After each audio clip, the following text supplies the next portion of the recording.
Hey folks, back again. This is our top 25, not our preseason. This is how we think the season will end. And it starts with Utah. They'll place probably number 2 or 3. I think they finished behind USC, but ahead of UCLA. Moving on to number 24, it's the Tennessee Volunteers. They return 14 starters to a team that started 5-0 last year, but injuries and a few upset losses really cost them. I don't think they're better than Georgia or Florida, but they're right there at number 3. At number 23 in the country, it's the Texas Longhorns. They're back, sort of. They're part of that Big 12 logjam with TCU and Kansas State. Oklahoma and Oklahoma State are still the darlings of the conference. At number 22, you have the Virginia Tech Hokies. I do think they'll be competing for the Coastal Division in the ACC. They could get to the ACC title game. Unfortunately, I think Miami's better, and they do have to host Clemson in Plattsburgh. At number 21, it's South Florida, and they are my pick to win the American Athletic Conference. They return 14 starters, and I like their schedule. They had tough games on the road last year, but now they're at home. Look for them to go 12-0. One of my first surprises at number 20 is West Virginia. A lot of folks are picking them to finish in the bottom half of the Big 12. I think they have the opportunity to be the dark horse again. Do I think they'll win 10 games? No, but I do think Will Grier will be an upgrade at quarterback. At number 19, never doubt Bill Snyder. He's got 14 returning starters. Last time that happened, he went 11-2 and rose to number 2 in the polls. This will be one of the surprise teams that will be fighting for the Big 12 Conference.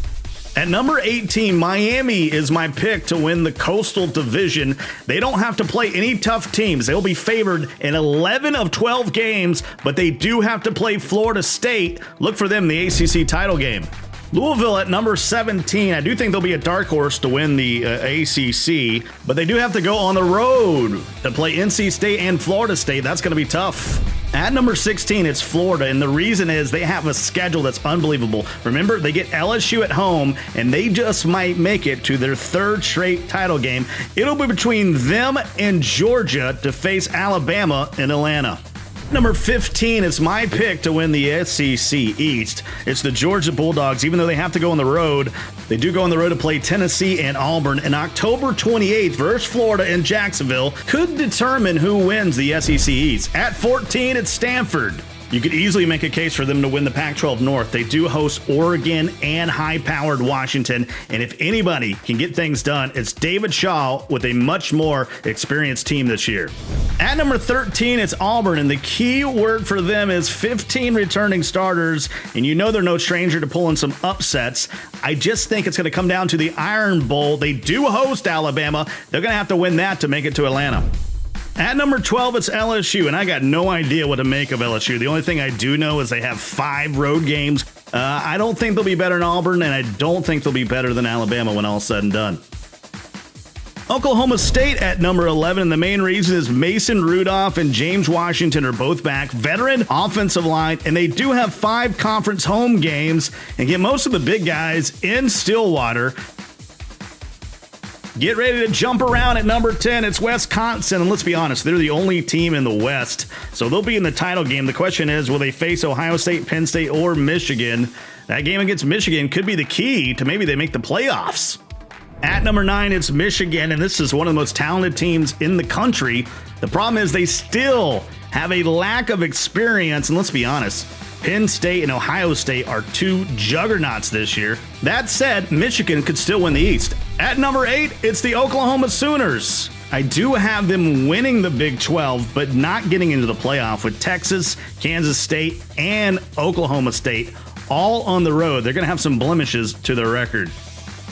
Let's get to potential playoff teams here. At number 7, it's the Washington Huskies. They do have Stanford on the road. They do avoid playing Southern California. I do think they'll win the North. They'll face USC in the title game, but the Trojans will move on to the playoffs. At number 6 is Penn State.